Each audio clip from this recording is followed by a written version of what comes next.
સુરતના મોટા વરાછાની યુવતીને લોન માટે બોલાવી રત્ન કલાકારે દુષ્કર્મ આચર્યું. તાંત્રિક પાસે ગઈ તો 2.53 લાખ પડાવ્યા.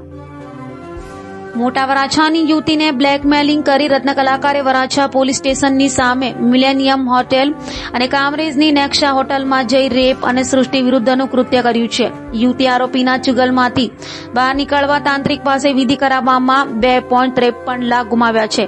ઉત્તરાયણ પોલીસે છટકું ગોઠવી યુવકને પકડી પાડ્યો હતો. બેંકમાં લોન ડિપાર્ટમેન્ટમાં યુવતી નોકરી કરતી હતી. તે વખતે આરોપીને લોન માટે કોલ કર્યો હતો. આરોપીએ ડોક્યુમેન્ટો લેવા બોલાવી હતી.